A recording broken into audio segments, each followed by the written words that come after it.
Okay, back. I'm gonna try give it a shot at completing part 4 of the information on UAPs through the AATIP program, Advanced Aerospace Threat Identification Program, which is sponsored by the U.S. Air Force. It's a mandate of the Pentagon, and is UAPs, unidentified aerial phenomena, previously known as UFOs. What I wanted to tell you about is the nuclear missile silo featuring the pyramid that was closed in North Dakota after a $6 billion investiture by the U.S. government,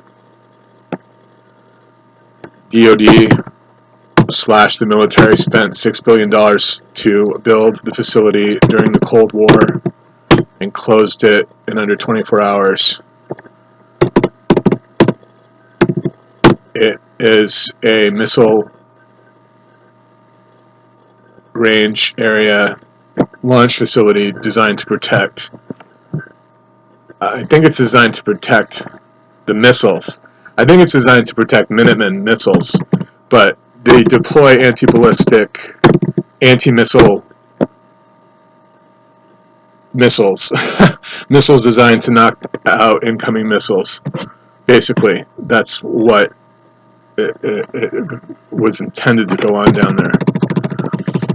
And that pyramid I told you about, there are traditional silos, and then there's the pyramid.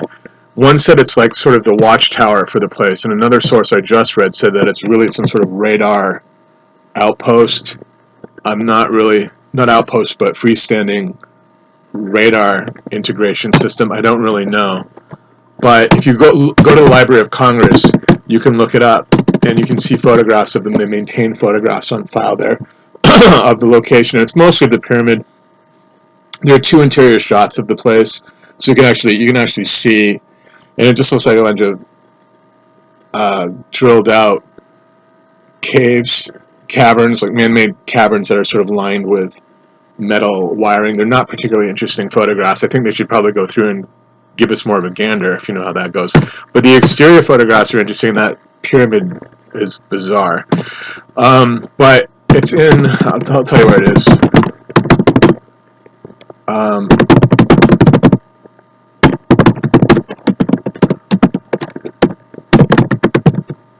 You can search for it by basically putting in $6 billion pyramid and North Dakota, and you'll come up with it. But I want to mention, I aired and said 6 million at one point in the previous video, which I kept it in because I didn't edit the videos. They went in verbatim. I do say $6 billion once, but the 6 million is an error. It's a $6 billion facility that was closed. So I'm looking at a source called Medium, and it's a section called War is Boring, which is something that is a series that they published, and then America's Abandoned $6 billion Missile Pyramid, and then the sub headliner is Sometimes the Pentagon Blows Money in Style.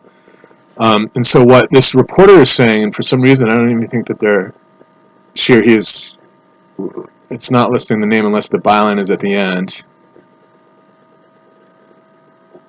It's actually by Matthew. I think it's pronounced Galt on Twitter, so this is written relatively recently. But it's a missile system designed to protect missile systems.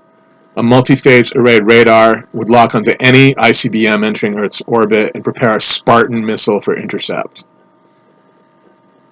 So it launches Spartans. That's the answer. On paper, the time from detection to launch was just 6 seconds.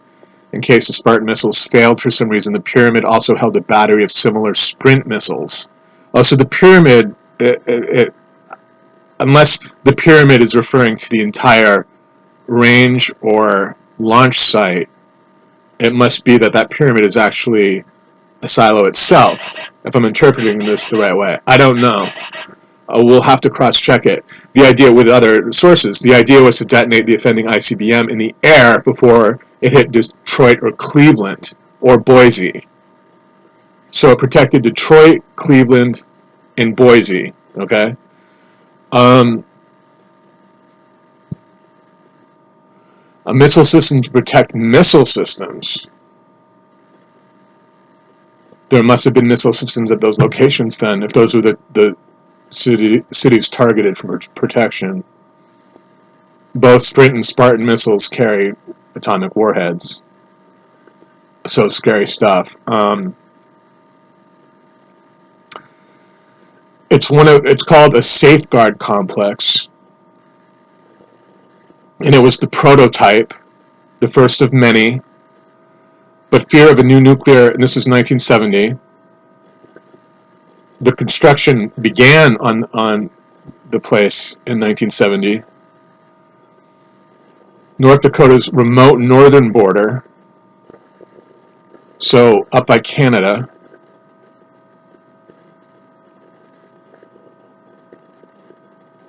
Fear of a new nuclear arms race killed the program before assembly of the first facility was complete. In 1972, Richard Nixon and Soviet Premier Leonid Brezhnev signed the anti-ballistic missile treaty, and then it goes on to say that there's what was under construction. A second defense array had been under construction in Montana, and that was shut down at that time. So 5 years after initial groundbreaking, the place came to life, and then Medium reports the facility operated for a little under 24 hours before Congress pulled the funding and ended the program. Total cost to taxpayer just under $6 billion. And then it breaks down a little bit, some of the expenditure. So the town is called Nekoma, Nekoma, and that's basically the information.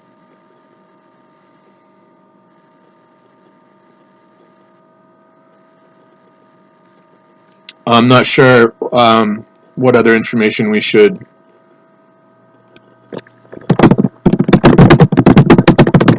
I'm going to give you a little more Betty and Barney Hill. Okay, so there was a made-for-TV show about them too. Okay, and it was a movie that ran on one of the three major networks at night. And I can provide you a link either to it or to references to it. And then I'm looking right now at an interview with a couple that's over an hour long, and I personally watched multi-part, in-depth interviews conducted with Betty Hill. You can take a look at those online.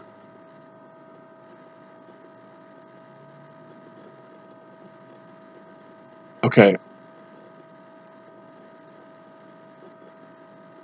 History.com has an episode, How Betty and Barney Hill's Alien Abduction Story Defined the Genre.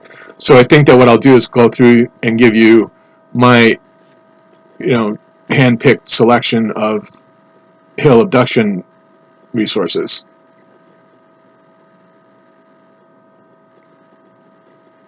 Right, and there's a star map associated with it as well.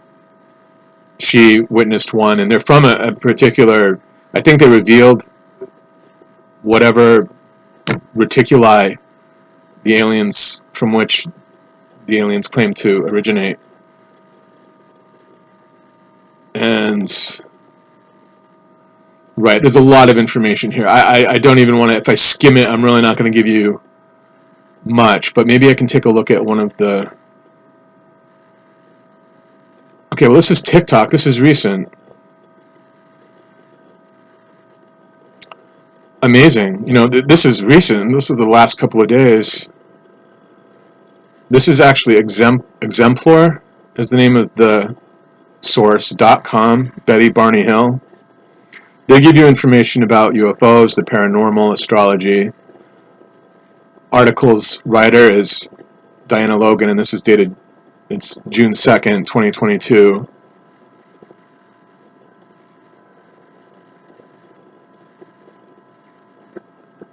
The abduction occurred in 1961. The Hills were driving along a quiet road in New Hampshire, White Mountains, when they began to be followed by a strange light. At first they thought it was an aircraft, but it looked like no plane Mr. Hill, a veteran and airplane enthusiast, had ever seen.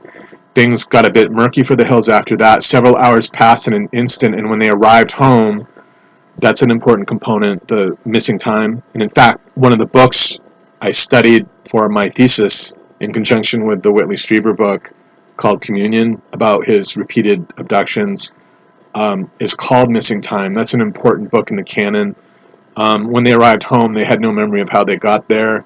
Plagued by strange anxiety, the couple sought help from a therapist and under hypnosis remembered a shocking experience of being taken aboard a strange alien spacecraft where otherworldly beings, the type modern UFO enthusiasts call greys, examined them, taking samples of their hair, skin, and blood. But as I explained, I've heard her say firsthand that they're not the small greys. They might refer to them as greys here, but that's not how she describes them. When I think of greys, I think of reptoid, small, 3 or 4 foot aliens.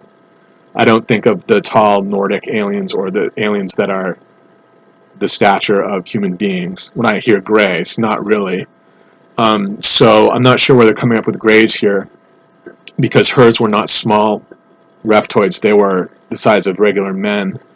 Critics of their story aren't sure if the Hills are just making it all up or if they are the victims of false memory implantation as a result of their hypnotherapy sessions. Through hypnosis, though hypnosis was a mainstream technique at the time, it can result in false memories brought on by the leading instructions of the therapist. Some argue that the anxiety the couple suffered from was due to stress as a biracial couple active in the tumultuous civil rights movement of the 1960s, which I talked about that as well when I was at Amherst. That was an allegation because that's in the recounting of their abduction, but I don't really think it's at all a fair characterization. It's a great way to pigeonhole someone as unreliable, you know what I'm saying, to pick on the fact that they're a biracial couple. Say, we had this experience, it's either transformative or it's some sort of emergency, or even cultural emergency or interpersonal, like community-based humanitarian crisis that needs to be resolved, rather than address the problem because they happen to be a black man and a white woman married in the 60s. You say, can't be true because you were a biracial couple in the 60s. It makes no sense. So, it also doesn't make sense to try to attribute those sorts of potential cultural stressors or trying to locate the cause for the recounting of the abduction within those sorts of cultural stressors. It doesn't make sense in the first instance. They're biracial, so they dream up that they're being abducted, but I don't quite buy that. And I don't think their claim is that they were being stalked relentlessly by racist neighbors or anything like that. I've never heard that alleged. Maybe they had some problems. I'm not sure. I'll have to look at the Betty Hill tapes again.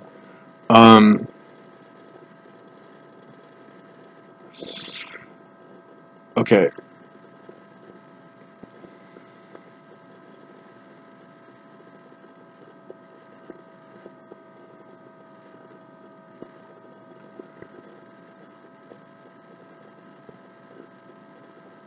Robot probed at the bottom of Lake Superior. Okay.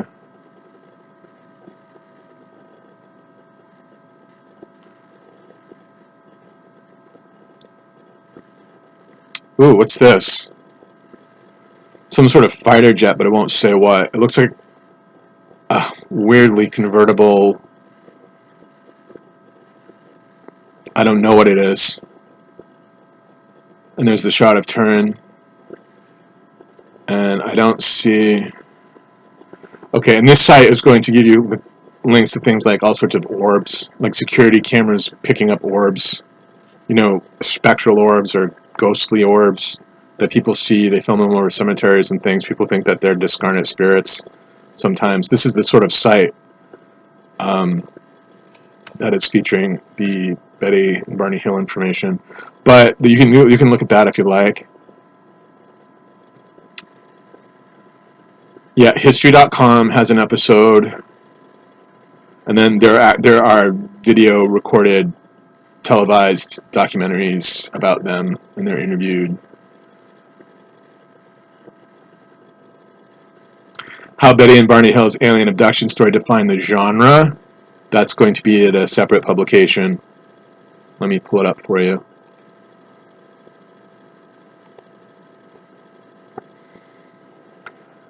How they fixed my computer would be an amazing one. Okay, and then... Okay, so... Yeah, and they recovered detailed medical exams. That was part of what they put them through, unfortunately. I'm going to sign up for the history newsletter right now.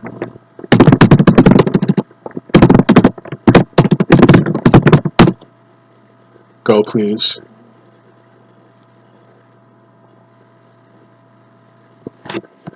Let me read this to you. Yeah, I don't blame them. I think that is really frightening. When you read through, you find somewhere you think people are probably making a bid for the camera, or they're trying to get on television, sort of thing. That's not the impression you get when you interact with their information at all. So this is a History Channel article. It's actually at history.com/news, and then it will be / again first alien abduction account, Barney Betty Hill, with hyphens in between all the words. First alien abduction account, Barney Betty Hill. Those are the words. And let me read it to you.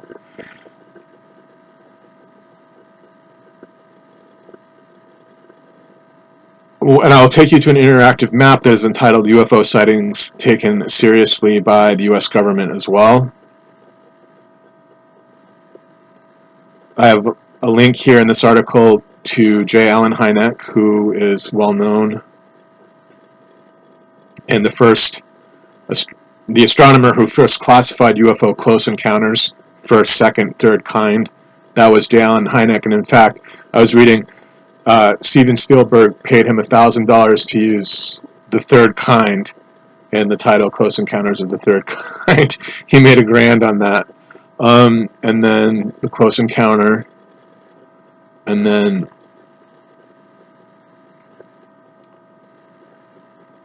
Recovering the Memory. So it's a whole long, article. Maybe I should just read it aloud because it looks comprehensive, and it might be nice to have everything in one place. Full episodes of Project Blue Book are online now. In my previous video, I said I watched Project UFO growing up as a child. Right, when I was a kid, we had a show on called Project UFO, which is on whatever NBC at 9 o'clock at night or whatever.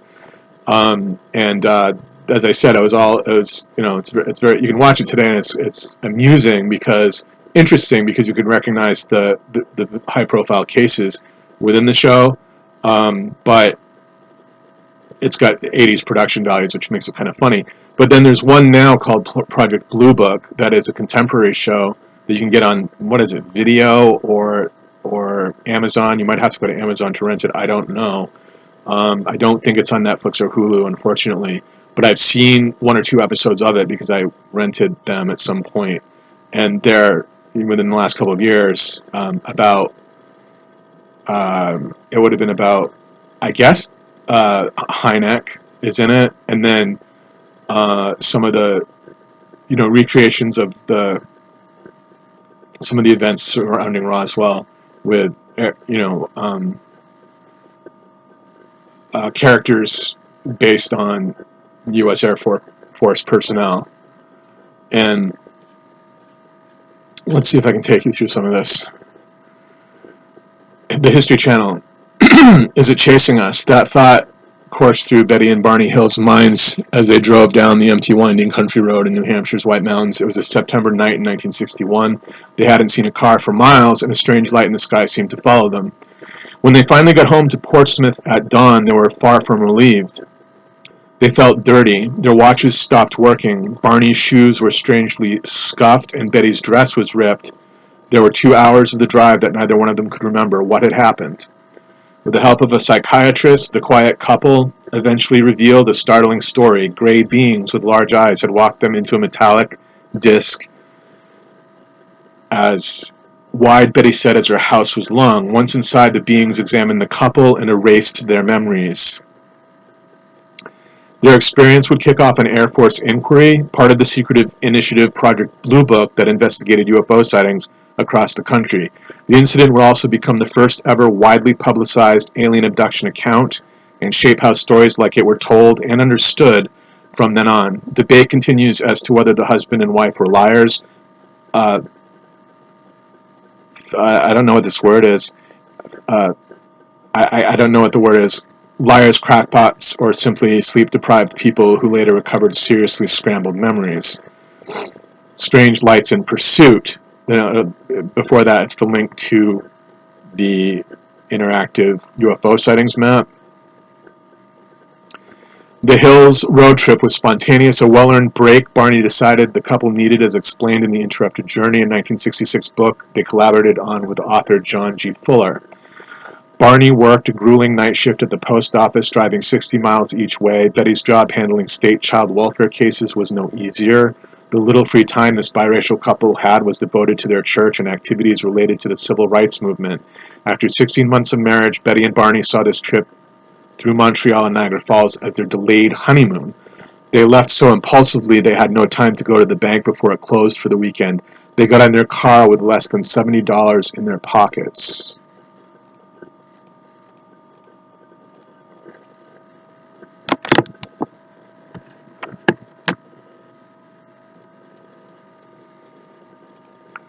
Continuing,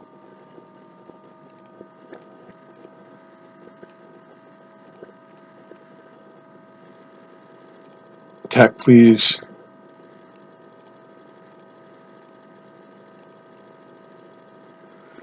On the last night of their 3-day trip, the tired couple sipped coffee in a Vermont diner to recharge before driving back. Barney figured if they pushed through, they could beat the wind and rains from an approaching hurricane. They left the diner around 10 p.m., estimating they could reach their red-framed house in Portsmouth, New Hampshire between 2 a.m. and 3 a.m. at the latest. As they drove, strange light in the sky gave another reason to hurry. At first it looked like a falling star, but grew larger and brighter with each mile. Barney, an avid plane watcher and World War II vet, was sure they had nothing to worry about. It's just a satellite, he assured Betty. It probably went off course. The light seemed to move with the car as Barney steered down the curving mountain road. The light zigged and zagged, ducking past the moon and behind trees and mountain ridges, only to reappear moments later. Sometimes it seemed to move toward them in a game of cat and mouse. It had to be an illusion, they thought. Maybe the cat's movement made it seem like the light too was moving. Curiosity overcame them. The couple pulled over at road stops and picnic turnouts to get a closer look. Through binoculars, Betty saw that the white light was really an object spinning in the air. Barney, she told her husband, if you think that's a satellite or a star, you're being completely ridiculous. New section, The Close Encounter. He knew she was right. Barney had an IQ of 140, noted Fuller in his book.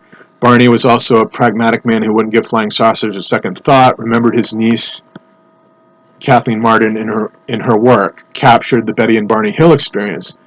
So Kathleen Martin wrote a book, too. The night was too quiet for a helicopter, a commercial plane, or even military jet with a hotshot pilot. He didn't want to spook Betty, but he was becoming concerned. What was this light, and why was it toying with them? About 70 miles past the diner, the object hovered just above the treetops, approximately 100 feet above them. Barney abruptly stopped the car, keeping the engine running. He shoved a handgun he'd hidden beneath the seat into his pocket and rushed into a dark field, leaving Betty in the car. What he saw was as big as a jet, but as round and flat as a pancake.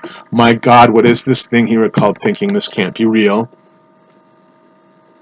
Behind rows of windows, gray, uniformed beings seemed to look right at him, Barney recalled. He tried to lift his hand to his pistol, but somehow couldn't. A voice told him not to put down his binoculars.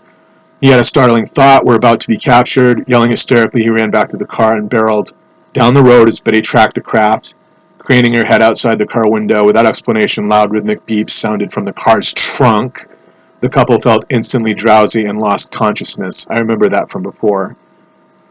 They came to around 2 hours later and 35 miles down the road, recovering the memory. There's a shot of sketches that one of them made.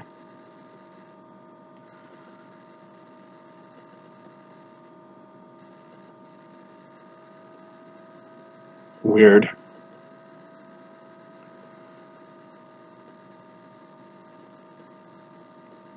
This is Betty Hill's sketch at 200 feet above the Earth's surface and 100 feet, as one of the first examples of the flying saucer alien spaceship archetype, sketched September 20th, 1961, and it's a disc.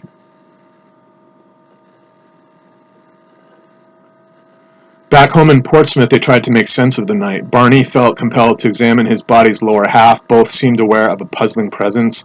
In the weeks and months after, Betty, an avid reader, checked out books from the library discovering the civilian UFO group National Investigations Committee on Aerial Phenomena, NICAP. She also reported the sighting to the Air Force, worried about radiation.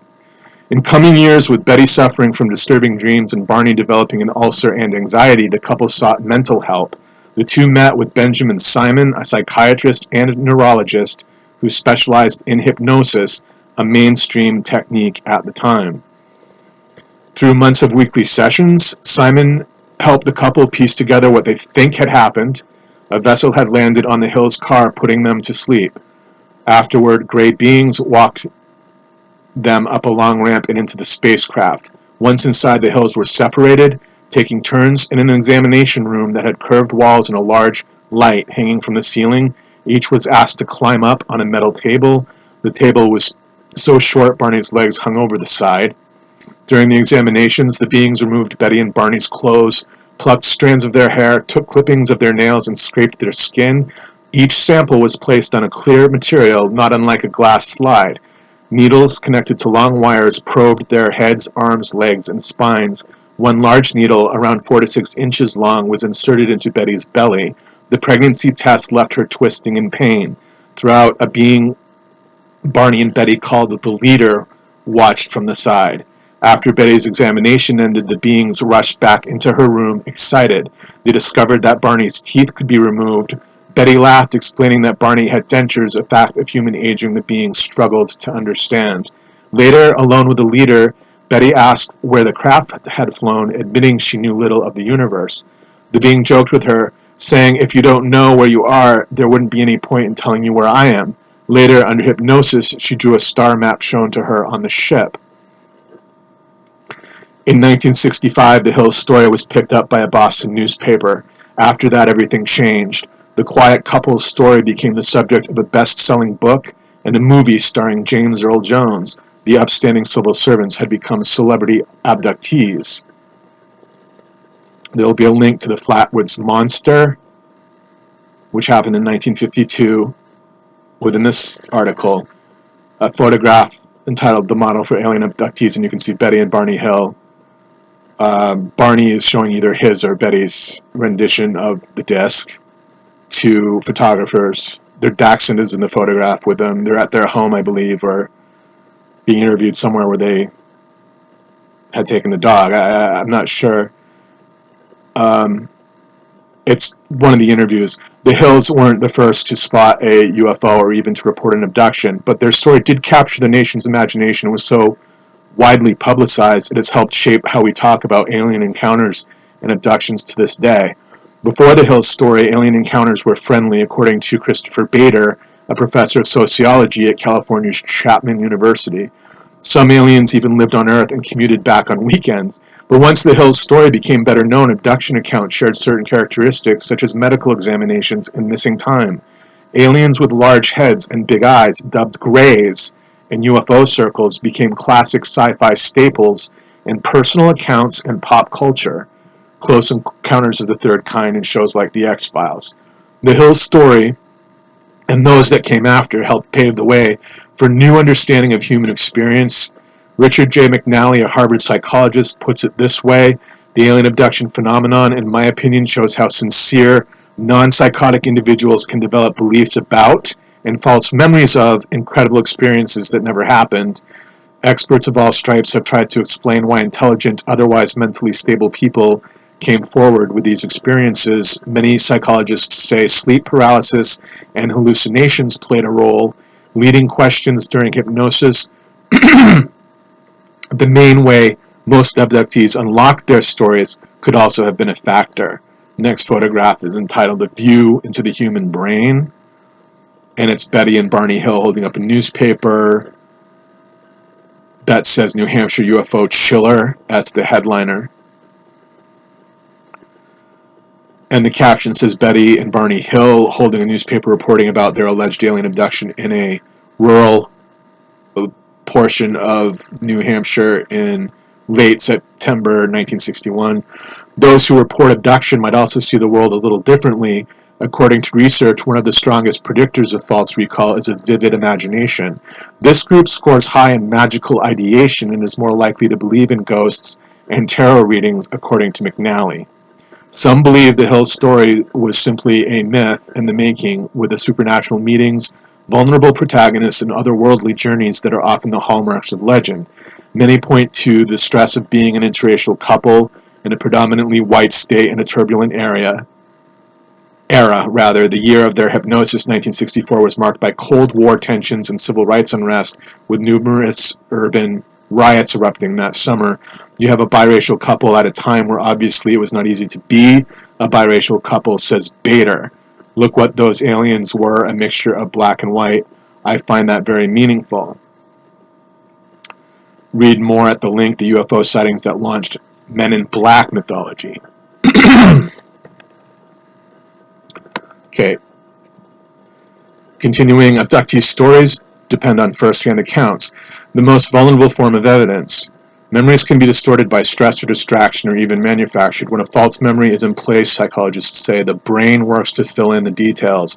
Psychologist Michael Shermer points to patternicity, the tendency to see patterns even when none exist, helping us to see faces in clouds or assume that one even caused another. That recalls my complaint against how people handled reports of mishandled reports of Patsy Ramsey's involvement in the death of her daughter.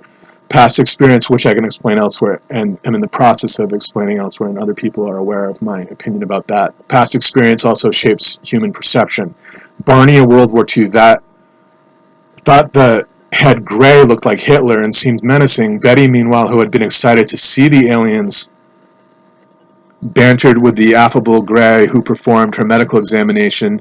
That alien even agreed to give her a book to bring to Earth with her, she said, though other crew members would later overrule that decision. In this way, alien abduction and encounter stories have helped psychologists understand the human brain, its defects, and the weaknesses inherent in memory and first-hand accounts, according to Christopher French, a psychologist specializing in human experience relating to the paranormal. What we see and hear, especially under less than ideal observational conditions, can be heavily influenced by our prior beliefs and expectations, wrote French in The Guardian. NICAP's scientific advisor cross-examined the couple and found their account credible. The Air Force's Project Blue Book would ultimately dismiss the story, determining the unexplained craft could be explained by natural causes, hinting that the couple hadn't seen a spacecraft but only the planet Jupiter. For his part, psychiatrist Simon never felt the Hills had made up their story. He concluded Betty had dreamed the abduction and Barney had absorbed her story, especially since many of the most vivid details matched descriptions of dreams Betty had jotted down after the event. I believe implicitly in the honesty of these people, he said on a 70s radio program. Of course, another explanation is always possible. The abduction actually occurred. The Hills stuck by their story despite years of skeptics and detractors. Like many abductees, the couple never felt false memory or sleep paralysis explain what they experienced. Betty became a known voice in UFO research and claimed she was visited multiple times in the decades to follow. You can click, as I said, full episodes of Project Blue Book online. There's a disclaimer about fact-checking here, and then links to related content, including UFOs and alien invasions in film. George Adamski, who had close encounters in the U.S. desert, I know about him. Project Blue Book production designers evoking the golden age of UFOs, how the quote-unquote little green men phenomenon began on a Kentucky farm. What's interesting about this, the link to the little green men on the Kentucky farm, is that they're little green men with the ears, the Nixon Homestead Air Force Base autopsy ears. It looks exactly like the depictions of the Homestead bodies. Jackie Gleason. There's a link to those aliens here, and then more Scoutmaster who had a run-in with a UFO, more Men in Black mythology. So this will be interesting. This is a channel by the Arena Group, but I'm at history.com. This is a good introduction into their information, and so we can proceed. We'll take it from here. There might be a couple. I will put in links so that we can look at the information again. I'm trying to think if maybe there's a good second source that is less partial.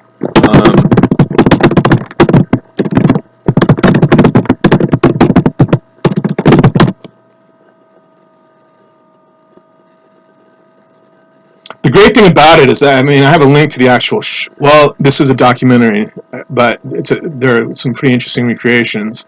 But you can get the actual show. It's a made-for-TV movie.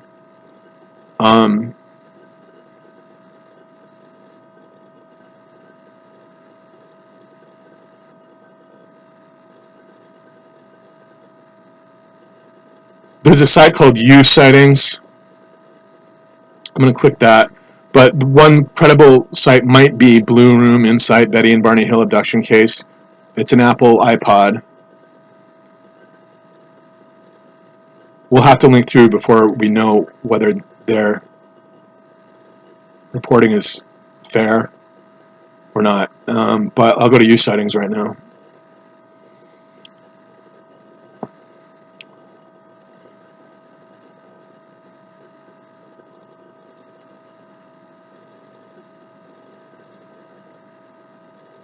No comments. This is posted January 20th, 2021. There should be comments. Look at that craft. It's a good shot of one of them. That looks like what theirs must have looked like, too, this one. Big saucer. Traditional looking saucer. Right. Shoes were scraped. Dress was ripped. Watches didn't work. Binocular strap was ripped. Whether or not there were lucid dreams, also mentioned here. Star map. This was left out of the first article, so I'm glad to be getting this to you now.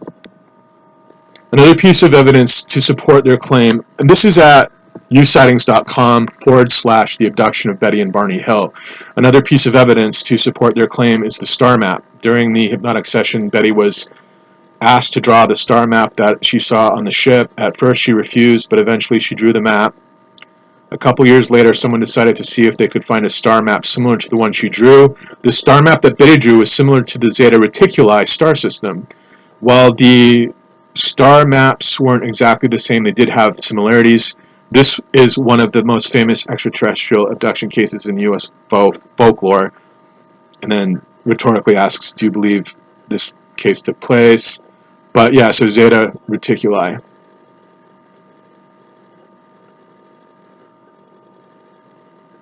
They were immobilized before going onto the craft. They couldn't move. They were carried.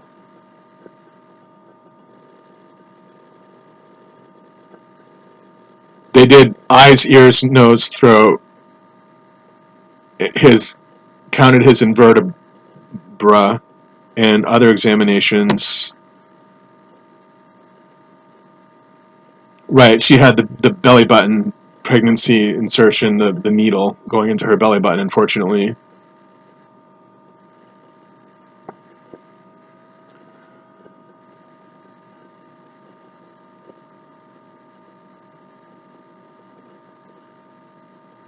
Okay, and then, right, she wasn't permitted to keep the book, right?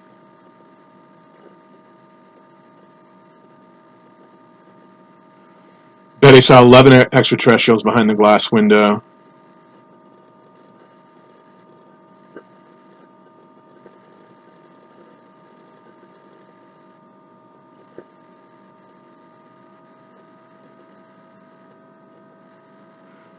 This one also states he's trying to get away from the thing, managed to turn the car back on the road before he sped down the road, so trying to get away.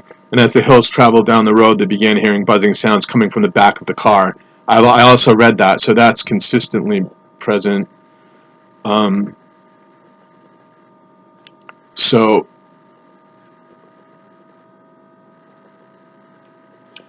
I'm going to write now that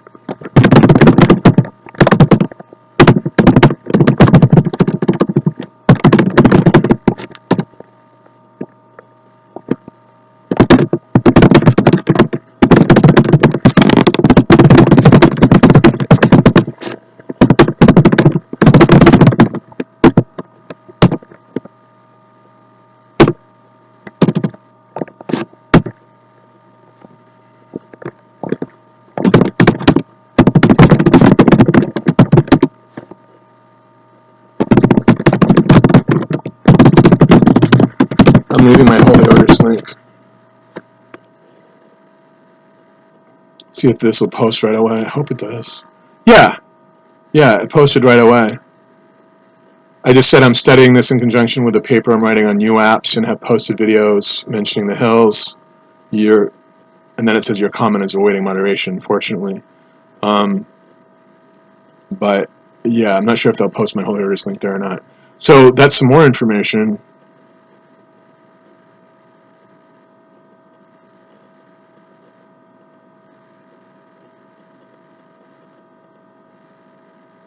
Betty and Barty Hill abduction case, 60 years on. At the Unexplained.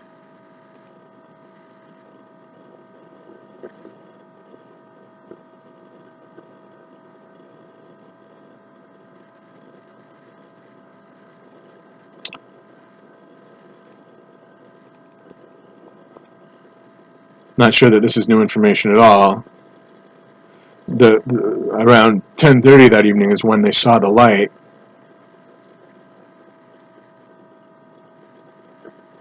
And again, they looked at it through binoculars. He knew it wasn't a plane when it changed direction.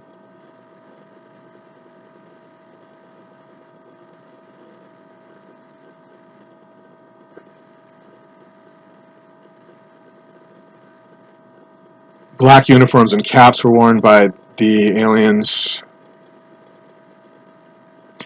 They tried to flee the scene when they were basically quote-unquote pulled over by the thing. But the object had moved directly above their vehicle, producing a peculiar series of beeping and buzzing sounds. They then experienced a period of missing time, after which they realized they had traveled some 35 miles along the road without recalling the journey. After finally arriving home, the couple found physical signs of something had happened to them, such as strange marks on their cart and damage to their clothes. Later, under hypnosis, the couple recalled having been aboard the alien spacecraft and subjected to a medical examination. Their story would ultimately capture the attention of not only the media, but also respected scientists and psychologists. It was a tale as terrifying as it was intriguing. Could the Hills have really been abducted by extraterrestrial beings from another world, or was there an alternative explanation? The truth is, we still don't know for sure. And then there's a video here, the truth about Betty Hill's UFO star map. So, UFO, the lost evidence, so that's interesting. I'm going to leave it there for the time being because there are a lot of links to explore, I think, before reporting additionally on the Hills. Thank you so much for paying attention to this important case and these important narratives. And it's interesting to watch the unfoldment and to help each other piece it all together. Peace and thank you. I will get back to you with more information about their narrative and more information about the Blackbird 2, the Blackbird SR-71 as that is made public. Thanks again and look forward to our next encounter. Bye.